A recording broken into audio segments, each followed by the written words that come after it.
दिल्ली उच्च न्यायालय ने पाकिस्तान में बने रूह अफ़ज़ा पर प्रतिबंध लगाया। क्या हुआ है? दिल्ली उच्च न्यायालय ने अमेज़न को भारत में अपने मंच से रूह अफ़ज़ा नाम से एक पाकिस्तानी कंपनी द्वारा निर्मित पेय की सूची को हटाने का निर्देश दिया है।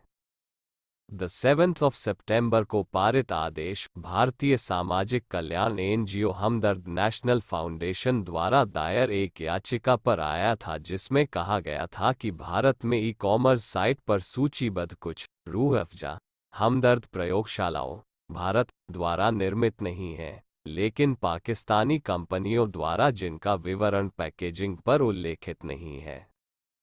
रूह अफ़ज़ा शरबत कॉन्सेंट्रेट एक यूनानी सूत्रीकरण जिसमें ऐसे तत्व होते हैं जिनके बारे में माना जाता है कि इसमें शीतलन गुण होते हैं, गर्मियों के दौरान उत्तर भारत में लंबे समय से लोकप्रिय है।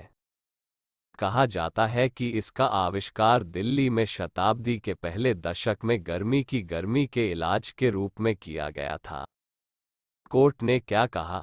अदालत ने कहा, रूह अफ़ज़ा एक ऐसा उत्पाद है जिसका भारतीय जनता एक सदी से भी अधिक समय से उपभोग कर रही है और इसके गुणवत्ता मानकों को खाद्य सुरक्षा और मानक अधिनियम और कानूनी माप विज्ञान अधिनियम द्वारा निर्धारित लागू नियमों का पालन करना होगा।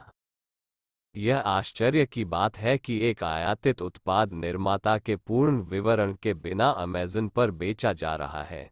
उन निर्माताओं में से एक जिसका उत्पाद अमेज़न पर बेचा जा रहा था, वह था हमदर्द प्रयोगशाला वक्फ पाकिस्तान। निर्माता अपनी वेबसाइट पर कहता है कि हमदर्द पाकिस्तान की स्थापना कराची में 1948 में तिब्ब-ए-यूनानी के 2 कमरे के किराए के क्लिनिक में हकीम मोहम्मद सईद द्वारा की गई थी, जिसके नेतृत्व में हमदर्द जल्द ही अपने सम्मानित और अच्छी तरह से एक सफलता की कहानी बन गया। पसंद किए गए उत्पाद, विशेष रूप से रूह अफ़ज़ा सिरप और प्रभावी हर्बल दवाएं।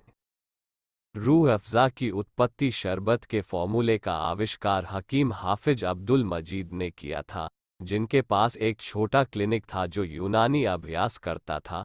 ग्रीको अरबी दवा की एक प्राचीन परंपरा जो मध्य पूर्व और कुछ दक्षिण एशियाई देशों में लोकप्रिय है।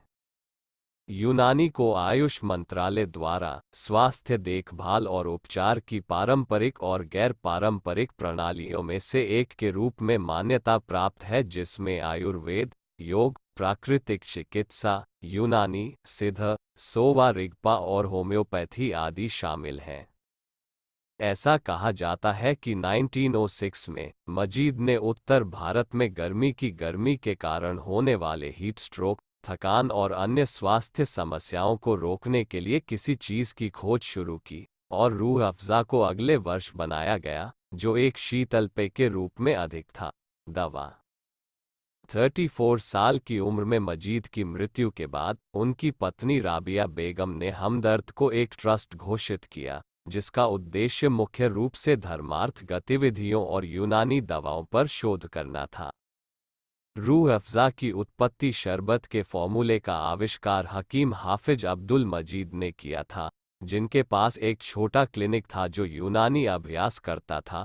ग्रीको अरबी दवा की एक प्राचीन परंपरा जो मध्य पूर्व और कुछ दक्षिण एशियाई देशों में लोकप्रिय है।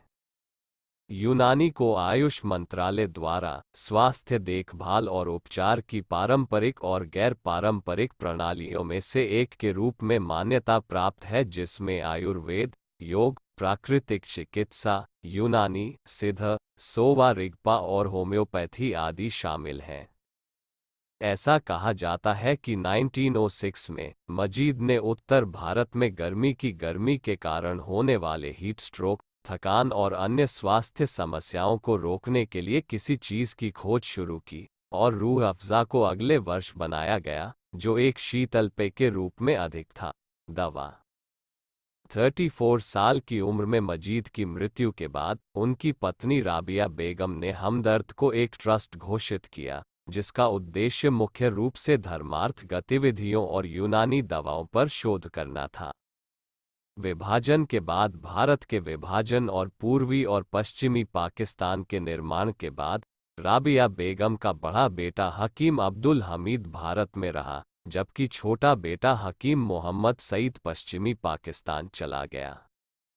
यही कारण है कि हमदर्द नेशनल फाउंडेशन भारत में पेपर अधिकार रखता है, जबकि हमदर्द लेबोरेटरीज वक्फ इसे पाकिस्तान में बनाती है। इससे पहले 2019 में ईद के करीब भारत में सिरप की कमी की रिपोर्ट के बाद हमदर्द लेबोरेटरीज पाकिस्तान ने भारत सरकार द्वारा अनुमति दिए जाने पर वाघा सीमा के माध्यम से रूह अफ़ज़ा की आपूर्ति करने की पेशकश की थी। 1971 में बांग्लादेश के जन्म के बाद वहां एक अलग हमदर्द ट्रस्ट की स्थापना की गई। तीनों व्यवसाय एक दूसरे से स्वतंत्र रूप से विस्तारित परिवार के सदस्यों या हर्बलिस्ट हकीम हाफिज अब्दुल मजीद के दोस्तों द्वारा चलाए जा रहे हैं। आज भारत में मामले में वादी के अनुसार हमदर्द इंडिया रूह अफ़ज़ा के नाम से बेचे जाने वाले उत्पादों की बिक्री से सालाना 200 करोड़ रुपए से अधिक कमाता है।